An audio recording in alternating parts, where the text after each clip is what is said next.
Dois rolamentos fortemente pressionados um contra o outro. O rolamento de cima faz o de baixo girar.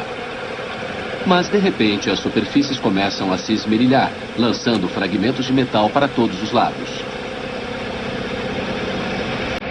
O problema é uma força que é exercida quando objetos entram em contato: o atrito.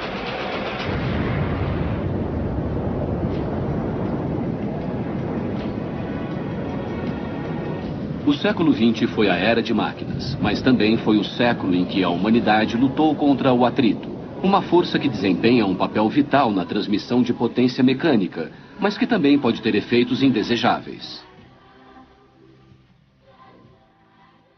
Alguns dos maiores desafios decorrentes do atrito podem ser encontrados no automóvel.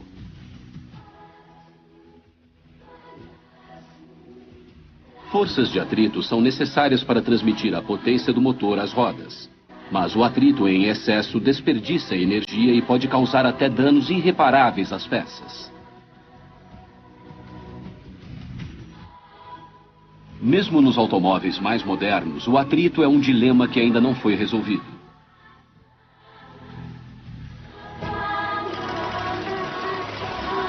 Desde que o primeiro automóvel foi fabricado no final do século XIX, procuramos um equilíbrio entre benefícios e os danos do atrito.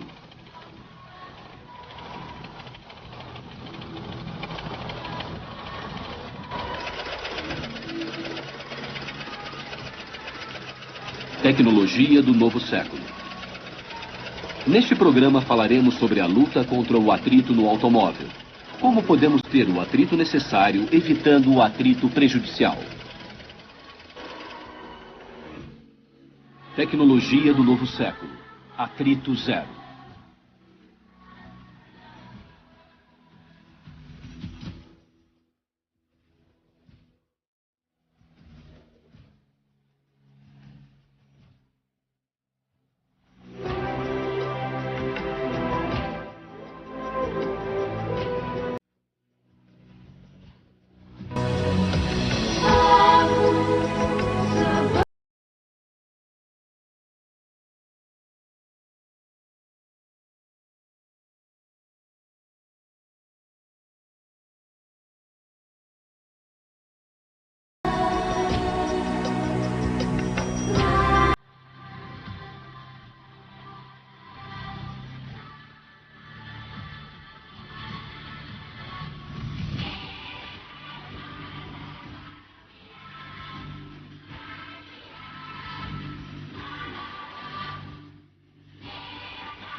Tecnologia, o desafio perpétuo.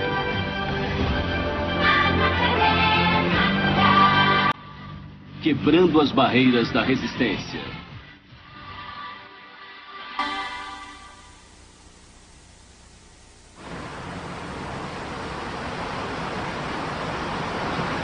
A Alemanha é a maior produtora de automóveis da Europa. Em Frankfurt, existe um moderníssimo centro de pesquisas administrado pela FVA, a Associação Alemã de Pesquisas Automotivas. Fazem parte da FVA todos os fabricantes alemães de veículos. Um carro que atraiu enorme interesse na FVA é um modelo japonês lançado recentemente.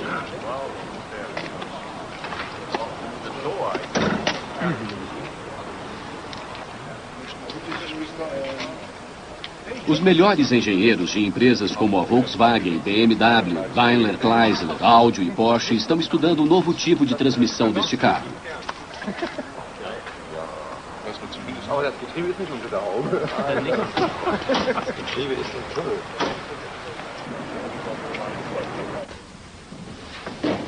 A FVA é uma entidade alemã, mas neste caso a empresa japonesa que desenvolveu a nova transmissão foi convidada a participar.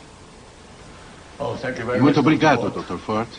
É mesmo um grande prazer. Hisashi Mashida trabalha para o segundo maior fabricante de rolamentos do mundo, a NSK. Esta é a parte central da transmissão.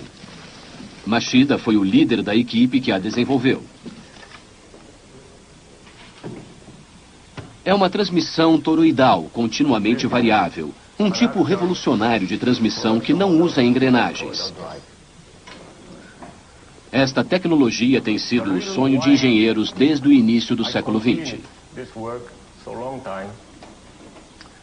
É um trabalho de muitos Seu anos, desenvolvimento porque eu comecei levou essa 21 anos. A equipe de Machida estendeu os limites da tecnologia mecânica no esforço de vencer o atrito. Eu queria saber o que dificultava essa tecnologia. E finalmente descobri que essa tecnologia é uma batalha sem fim entre aço e óleo. O atrito ocorre em todas as partes de um carro, mas é ainda maior na transmissão, que converte a potência do motor em força que é aplicada às rodas.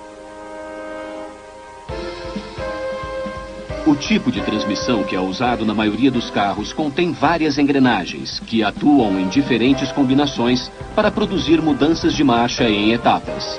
Como há muitas peças metálicas em atrito, uma grande potência é perdida com o atrito. Outro ponto negativo é que a velocidade do carro sofre alterações na hora em que a marcha é trocada. Esse fenômeno, a perda de rotação, resulta no desperdício de combustível. Por sua vez, a transmissão continuamente variável proporciona mudanças suaves de marcha. Permite que o motor trabalhe numa mesma velocidade e com um melhor rendimento.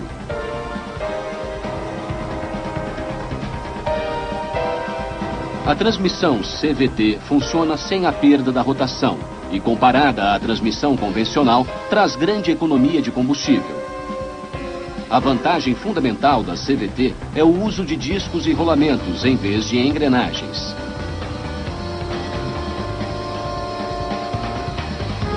A rotação de um disco na lateral do motor transmite potência ao outro disco através de dois rolamentos.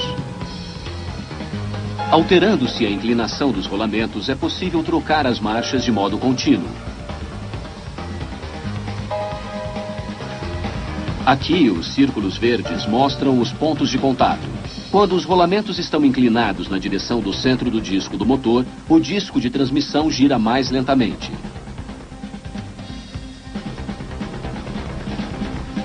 Quando os rolamentos estão inclinados na direção oposta, o disco de transmissão gira mais rápido. A simples mudança de inclinação dos rolamentos proporciona uma troca de câmbio suave.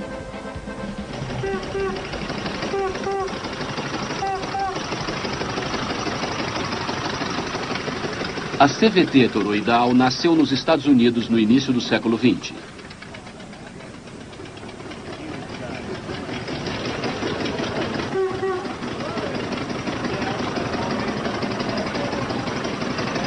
Estes são carros de transmissão por atrito, assim chamados porque são impelidos por atrito. Eles ainda são populares entre os fãs de carros antigos. Um disco de metal é movido pelo motor e uma polia é pressionada contra o disco. O atrito transmite a potência do disco à polia.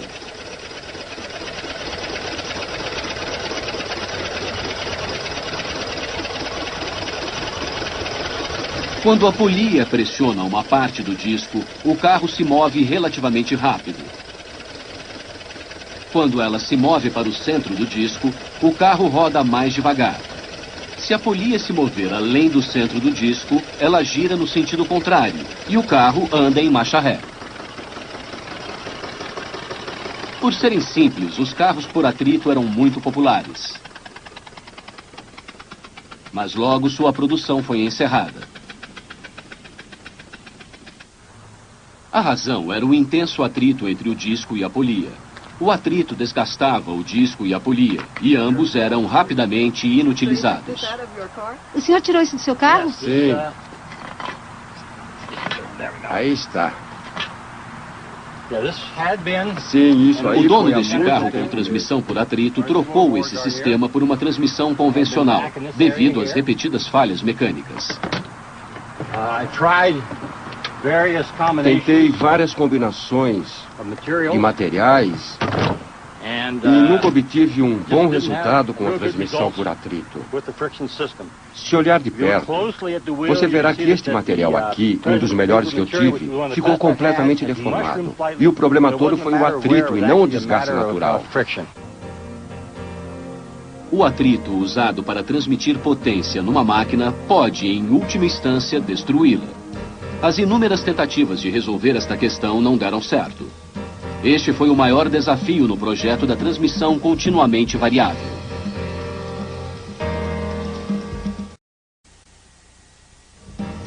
No final da década de 70, mais de meio século após os problemas com a transmissão por atrito, a transmissão continuamente variável atraiu um renovado interesse. Foi na época da segunda crise do petróleo, quando o preço do produto ficou 8 vezes maior. Os setores públicos e privados fizeram um esforço conjunto para desenvolver uma CVT. Esse esforço foi liderado pela maior montadora do mundo, a General Motors. Na época, os campeões de venda da General Motors consumiam muito combustível, inclusive o luxuoso Cadillac. A maior ameaça à General Motors era a crescente popularidade dos modelos compactos japoneses, com baixo consumo de combustível. Vendíamos carros que faziam de 2 a 3 quilômetros por litro. Aí vieram os carros pequenos, muito bem feitos, e eles duram até hoje e fazem 16 quilômetros por litro. Todo mundo adora. Eram populares. Lembro de um tempo em que no estacionamento da GM, metade dos carros era japonês. A CVT prometia maior economia de combustível. Essa era uma arma poderosa da concorrência. Eu trabalhava na GM. Esta peça produz A General Motors fez progressos contínuos no projeto, chegando até a fabricar o protótipos. movimento e muda a marcha. Se você puxar esta alavanca, então ela se move na direção oposta.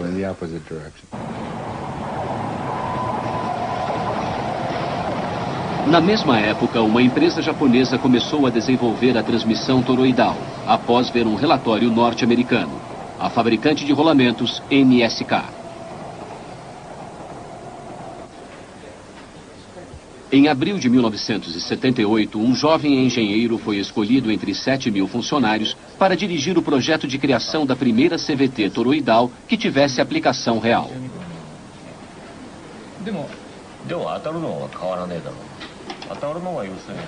Foi Isashi Mashida que estava com 30 anos de idade e há 5 anos na empresa.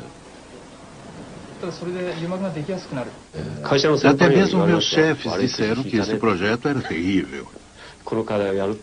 Se ninguém havia resolvido o problema, porque justo eu iria conseguir. Era como assumir a presidência de uma pequena empresa de tecnologia. Tive que planejar tudo sozinho e levar o trabalho adiante sozinho. Era algo que ninguém havia feito. Se fosse bem sucedido, estaria na vanguarda dessa tecnologia. E não há nada mais emocionante do que isso para um engenheiro.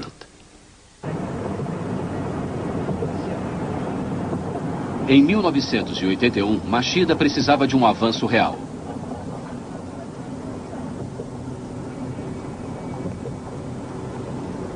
Então, ele foi aos Estados Unidos visitar um inventor. Era Charles Krauss, que hoje está com 95 anos. Durante a Guerra Fria, Krauss foi contratado por um fabricante de aviões. Entre outras tarefas, ele desenvolveu uma transmissão toroidal para veículos militares. Ele era considerado um grande perito nessa área.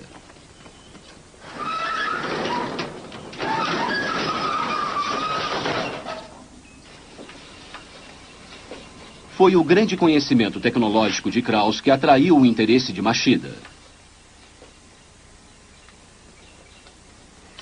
Isso lhe traz alguma lembrança? Com certeza. Foi há muito tempo.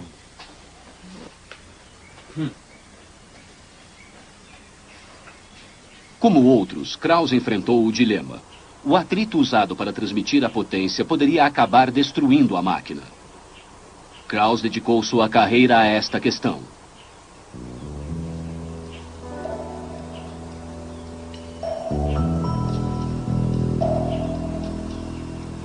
Este é um protótipo desenvolvido por Machida e Krauss um ano após a visita de Machida aos Estados Unidos. Ele usou uma tecnologia com potencial para solucionar o problema do atrito. A tecnologia era um tipo especial de óleo lubrificante que minimizava o atrito entre discos e rolamentos e transmitia a potência sem deslizar. Os discos e rolamentos são pressionados uns contra os outros com grande força, e o óleo forma uma película de menos de 1/1000 de milímetro de espessura entre eles.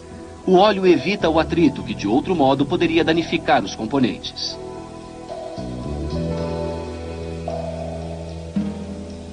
Ao mesmo tempo, o óleo tem uma propriedade especial que o solidifica quando sujeito a alta pressão. Isso permite ao óleo transmitir potência entre os discos e rolamentos. Aqui, o óleo está se solidificando. Quando a pressão é retirada, o óleo novamente se liquefaz.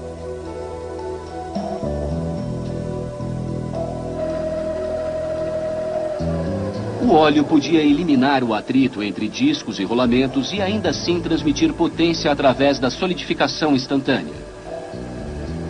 Krauss viu nisso a solução para o problema do atrito. No outono de 1982, um carro compacto equipado com o protótipo foi testado no Texas.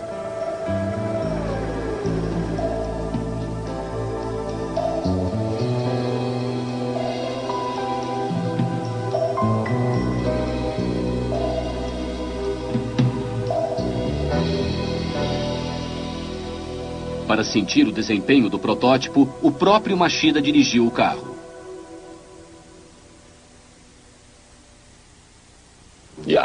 Primeiro, fiquei muito emocionado ao ver que o carro, na realidade, podia se mover.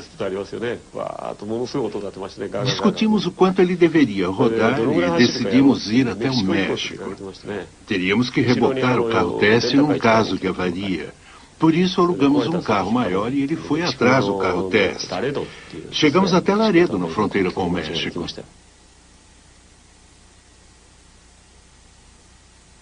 O teste parecia correr bem, mas foi interrompido por uma falha mecânica repentina no deserto, após o carro rodar cerca de 1000 quilômetros.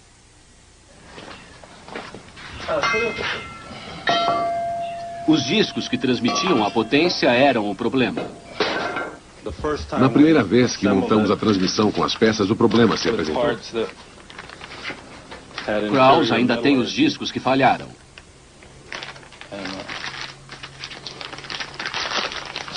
E isso resultou na falha prematura da superfície das peças em movimento. O metal chegou a rachar e sua superfície começou a descascar.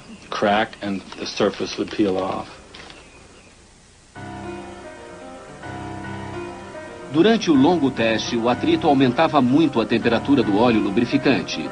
Isso impedia que ele criasse uma película entre os componentes de metal. Assim, o primeiro teste terminou em fracasso.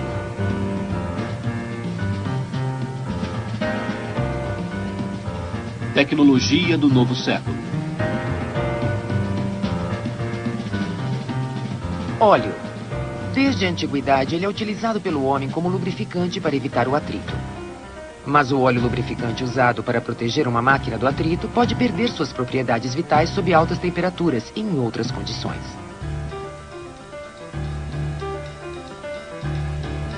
Aqui, o óleo lubrificante é resfriado a 40 graus Celsius negativos, a temperatura de um dia relativamente frio no Alasca. Resfriado, sua consistência é mais espessa e o óleo perde a habilidade de fluir na máquina.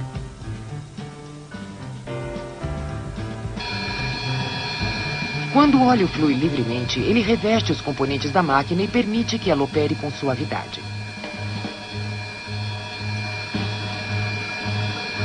Mas quando o óleo para de fluir, logo os componentes da máquina entram em forte atrito e então ela pode emperrar.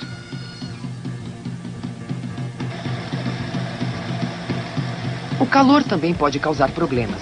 Se o óleo se aquece demais devido ao atrito, ele pode perder sua qualidade lubrificante. Aqui, um rolamento em rotação é pressionado firmemente contra outro rolamento para transmitir potência. O óleo é usado na lubrificação. Mas, com uma maior pressão de um rolamento sobre o outro, a temperatura do óleo aumenta e ele deixa de criar a camada protetora, permitindo o contato direto entre metais.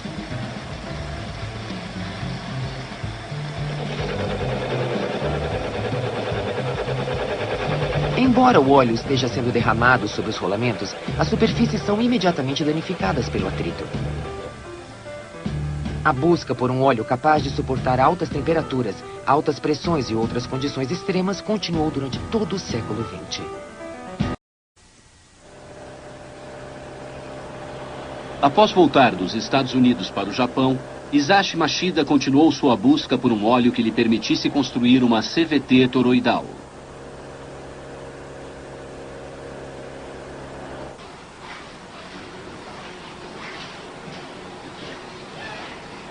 Ele visitou Hitoshi Ata, da Idemitsu Kosan, uma empresa petroquímica. Essa empresa acabara de desenvolver um revolucionário óleo para motores que promovia um melhor aproveitamento de combustível enquanto reduzia o atrito.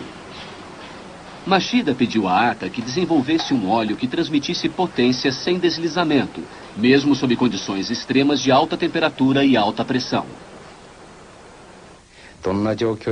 Em nosso ramo, entendemos tudo sobre esse tipo de óleo.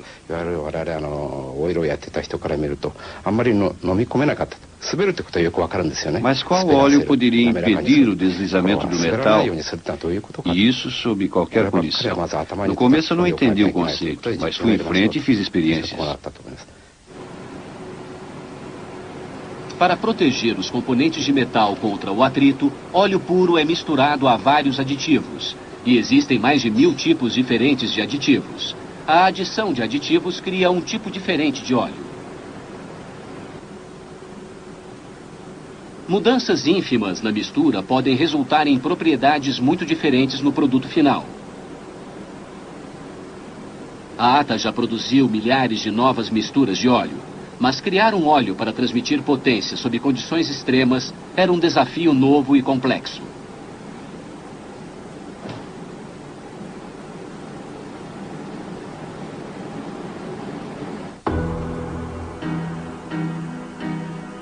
Nos Estados Unidos, muitos projetos de desenvolvimento com o CVT enfrentaram o mesmo problema com o óleo.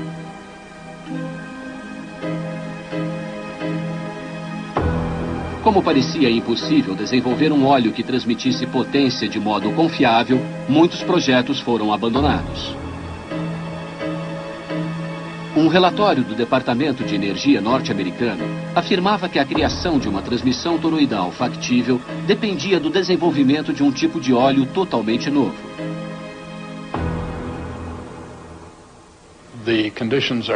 As condições são tão extremas que acaba ocorrendo a quebra de moléculas em vários tipos de óleos lubrificantes. E na década de 70 e também nos anos 80, não conhecíamos todas as propriedades físicas e químicas dos lubrificantes. E isso era vital para a aplicação. Enquanto seus colegas norte-americanos trabalhavam com o problema do óleo, Ata se inspirou numa fonte improvável.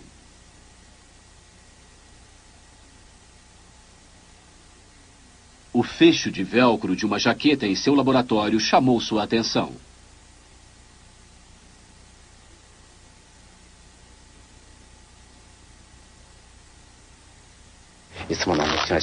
Se você puxa o velcro, ele se abre fácil. Mas não se você puxa de lado e aperta ao mesmo tempo. Isso exige mais esforço. Então, dei uma boa olhada na estrutura do velcro. E isso me deu ideias que me levaram a fazer novas experiências.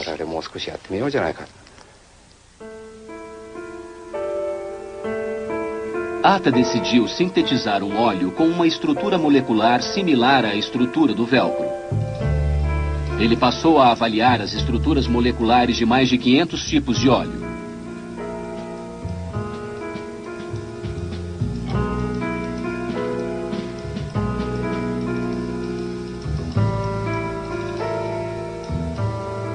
Após 4 anos de trabalho árduo, Atta conseguiu sintetizar o óleo que estava procurando. Ele o chamou de DM2H. O DM2H tem como base o benzeno, que tem uma estrutura molecular simples.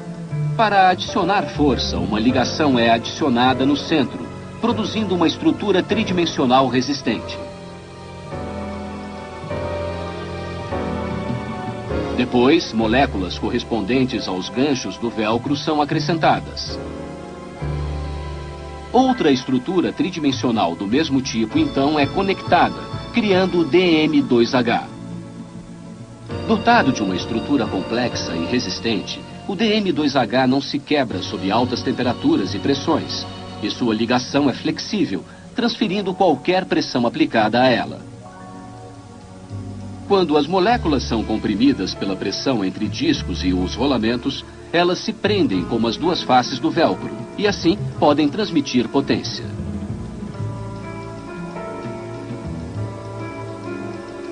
Com a criação do DM2H, que é capaz de transmitir potência de modo confiável, mesmo em condições extremas, o óleo necessário para uma transmissão toroidal finalmente foi criado.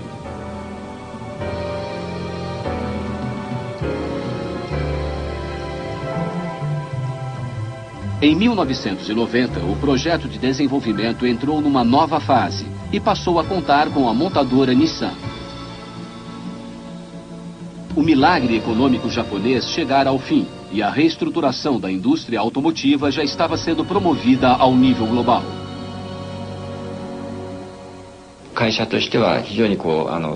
Nós estávamos numa posição cada vez mais difícil como empresa.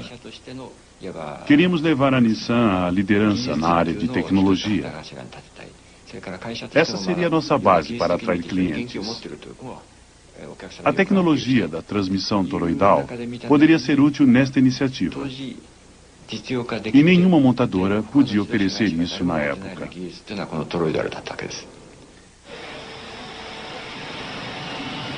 A Nissan estabeleceu uma condição para participar do projeto conjunto. A transmissão toroidal teria de ser factível em carros maiores, com motores de maior potência. Machida só havia pensado em carros compactos. Então, essa seria uma grande mudança de curso. Quando ele começou a fazer experiências visando carros maiores, logo enfrentou um problema.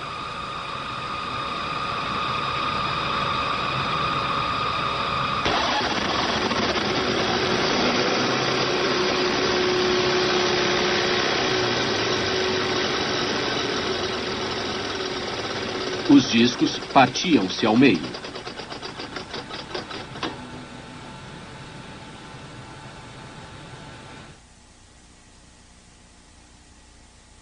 Machida jamais vira uma peça de metal partir-se exatamente ao meio.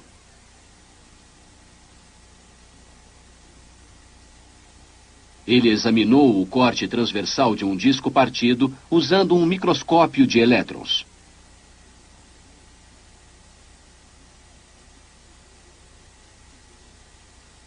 A fratura começou na área escura mostrada nessa imagem. E foi causada por uma impureza próxima ao centro, com um diâmetro inferior a 0,02 de milímetro. Impureza no aço.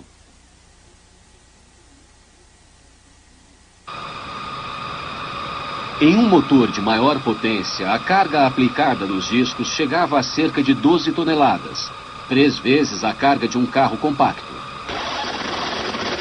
Os discos quebravam porque as minúsculas impurezas tornavam o metal fraco demais para suportar tamanha carga. O pessoal da Nissan ficou furioso.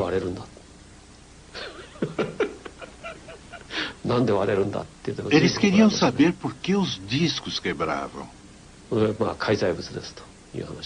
Usamos os melhores materiais e mesmo assim falharam.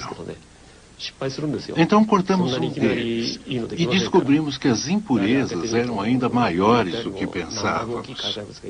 O pessoal da Nissan disse que não estávamos contando toda a verdade. Eles tiveram um grande problema nos testes, sabe?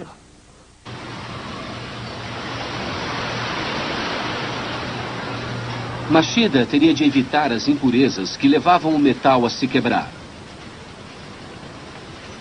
Então, eles trabalharam na criação de um tipo de aço capaz de suportar uma carga de 12 toneladas. Eles usaram técnicas buscando a maior pureza possível. Para fortalecer o aço, é necessário remover o máximo de impurezas possível e o máximo possível de oxigênio, que é o que traz as impurezas. Tradicionalmente, uma bomba de vácuo é inserida no metal derretido para extrair o oxigênio. Mas as impurezas da superfície do metal são atraídas pela bomba. Então, indevidamente, as impurezas acabam ficando no metal.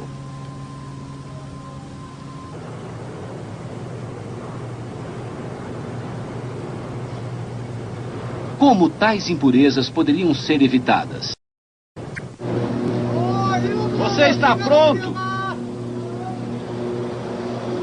A solução veio dos operários da siderúrgica.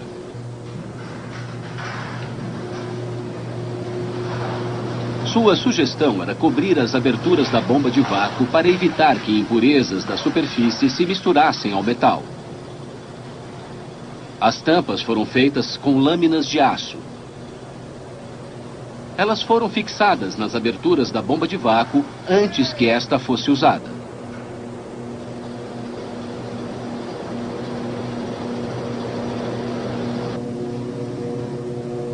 Quando a bomba penetra o metal derretido, as tampas evitam a entrada de impurezas. As tampas derretem e desaparecem após cumprir sua finalidade.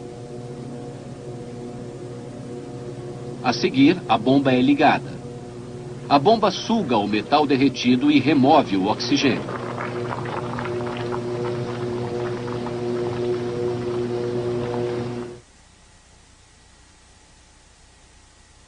Com a remoção do máximo possível de impurezas, o aço resultante é provavelmente o mais puro do mundo.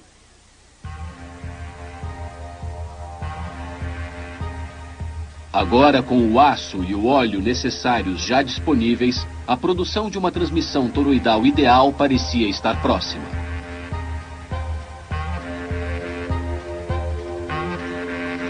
Tecnologia do novo século.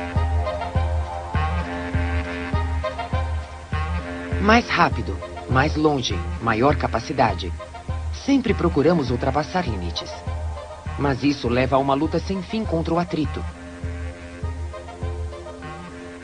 Desde sua inauguração em 1964, o Tokaido Shinkansen já transportou mais de 3 bilhões e meio de passageiros. E este trem-bala representa uma vitória sobre o atrito. Rolamento de eixo da primeira geração do Shinkansen. Este eixo fica sujeito a uma carga mínima de 15 toneladas em altíssima rotação. No início, o atrito era tão grande que os rolamentos do eixo tinham que ser trocados após cada viagem de ida e volta entre Tóquio e Osaka.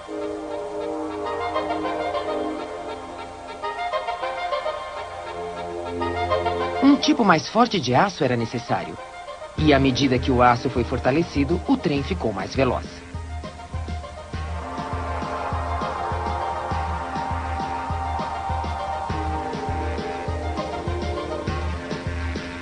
Com a era da informação, teve início uma nova batalha contra o atrito. O disco rígido de um computador é indispensável para armazenar dados. A densidade de armazenagem ficou 100 vezes maior em apenas 10 anos. Mas isso só foi possível graças à alta precisão do motor. O leitor de um disco rígido lê faixas do disco com 1/1000 de milímetro de largura.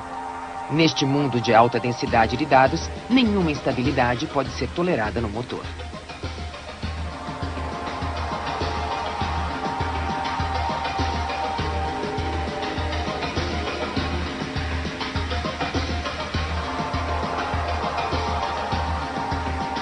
Rolamento de altíssima precisão.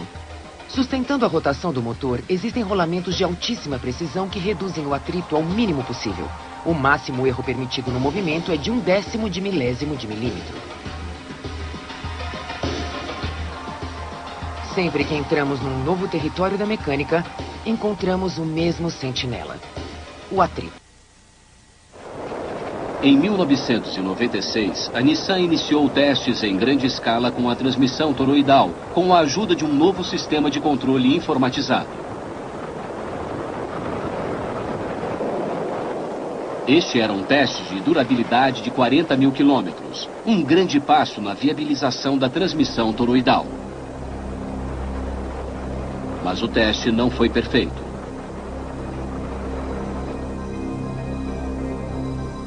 Desta vez, o problema era com os rolamentos.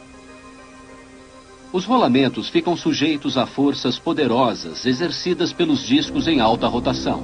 Seu movimento é suportado por mancais.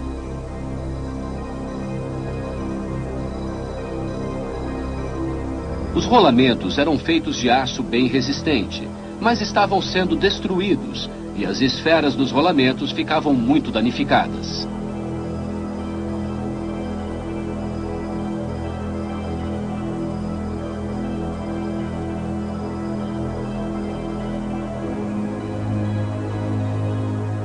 As peças foram examinadas minuciosamente e os temores dos engenheiros foram confirmados.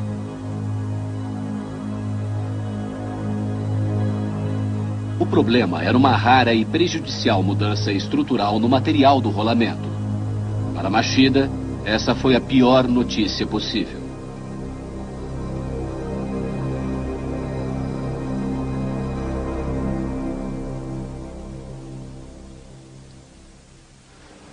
Se você tenta e tenta e os resultados são sempre ruins, você desiste.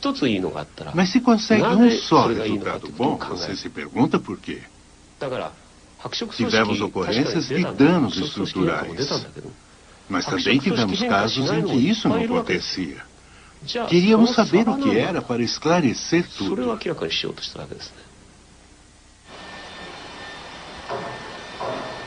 Um especialista em metais passou a investigar a causa da mudança estrutural.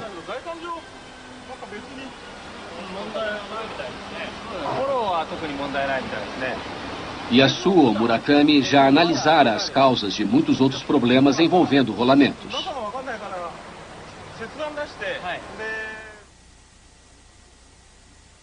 Uma das peças era a culpada? Seria uma impureza? Murakami verificou todas as possibilidades.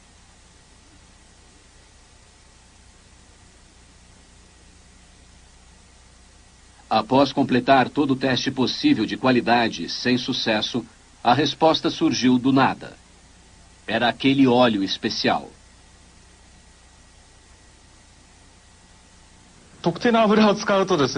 Eu sabia que a mudança estrutural ocorrera quando o óleo especial foi usado. Aí eu pensei, talvez não seja a carga, o problema pode ser o óleo. Então eu tentei usar aquele óleo. E toda vez o mesmo problema ocorria. E a destruição era bem rápida. Então eu tive que concluir que havia uma reação entre o óleo e o metal.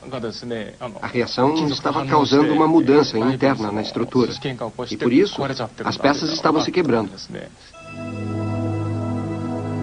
A função do óleo é proteger peças de metal contra o atrito. Era quase inacreditável, mas esse tipo específico de óleo tinha o poder de destruir peças de metal.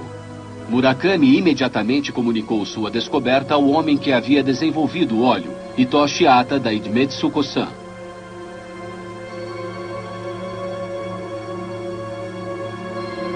Após examinar todos os componentes do óleo, uma possível causa foi isolada.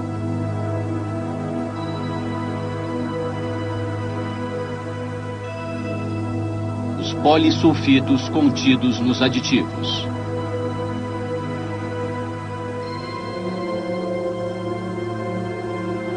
Os polissulfitos são altamente eficazes na prevenção de desgaste e emperramento. Eles foram um dos últimos componentes adicionados ao óleo antes dos testes de durabilidade. Vejamos como os polissulfitos podem ter causado a mudança estrutural. Parece que quando os polissulfitos ficam sujeitos a alta temperatura e a alta pressão por um longo tempo, suas características se alteram. Eles começam a romper a película protetora na superfície do aço. Então, átomos de hidrogênio liberados das moléculas de óleo, sob alta pressão, penetram e danificam o aço.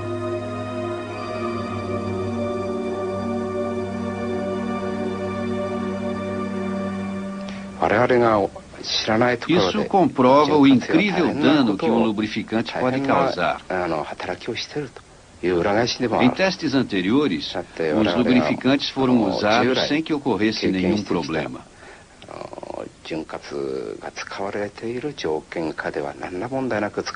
Mas aí aparece um novo equipamento ou máquina e você pode ter condições ainda mais extremas. Algo totalmente inesperado pode ocorrer. Era o que estávamos pensando. Mas para criar novas máquinas, você tem que superar esses problemas. Óleo pode danificar metais. Ata estava diante de um fato que contradizia uma pressuposição básica da engenharia mecânica. Mas agora, ele tinha que buscar um aditivo diferente. 3 anos após identificar a causa da mudança estrutural, ele conseguiu eliminar o problema completamente. A transmissão toroidal continuamente variável finalmente passou num teste equivalente a 300 mil quilômetros de rodagem.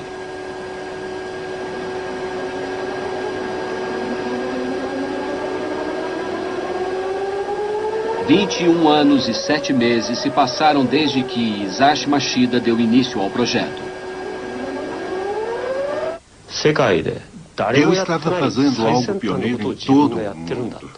Eu sabia que estava na dianteira. Foi isso que me incentivou. E se eu tivesse parado na metade? Eu poderia encontrar outro projeto como esse? Algo que ninguém mais no mundo estivesse fazendo? A possibilidade era quase zero. Eu apenas continuei insistindo. Eu sabia que minha hora chegaria.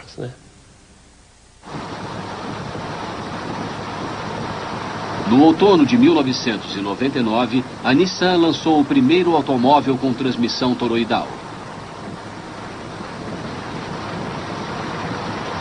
Em março desse ano, a montadora francesa Renault assumiu o controle acionário da Nissan por 5 bilhões e 200 milhões de dólares.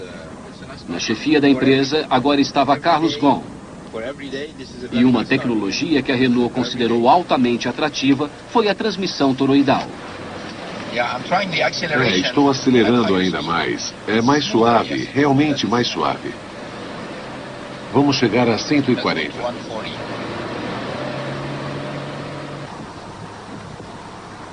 A transmissão toroidal desenvolvida no Japão causou uma nova corrida de pesquisa entre todos os fabricantes de automóveis.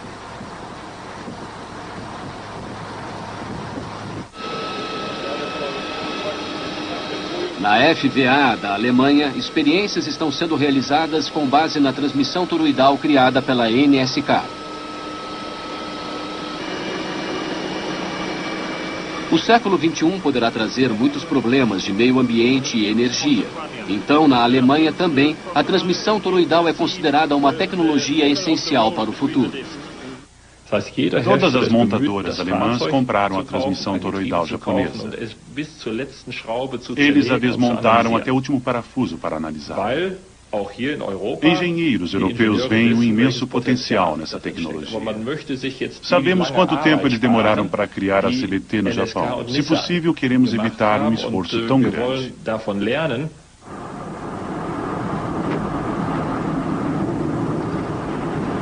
Nesse ínterim, nos Estados Unidos, a maior montadora do mundo, a General Motors, já está de olho nessa avançada tecnologia. Na GM, pesquisadores conduzem testes de resistência com uma transmissão toroidal criada por outro fabricante. A pequena vantagem do Japão já está sendo ameaçada pela concorrência global.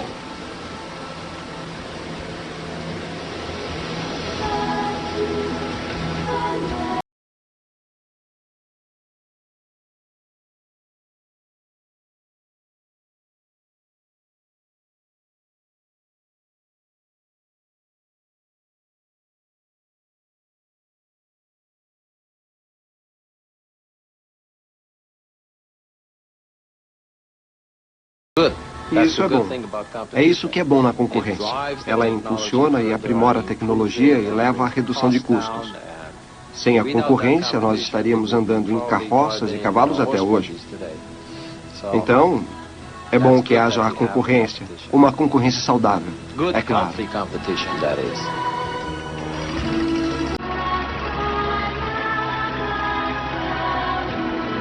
O carro de transmissão por atrito do início do século XX foi um prelúdio da batalha centenária entre óleo e aço. O atrito é um desafio a ser enfrentado por qualquer projetista de equipamentos.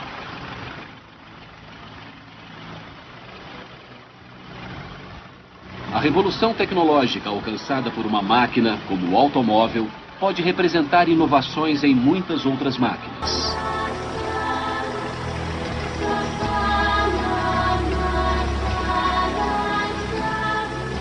No século XXI, nossas máquinas terão que usar a energia de modo ainda mais eficiente. A batalha contra o atrito ainda não acabou. Versão brasileira, Tempo Filmes, São Paulo.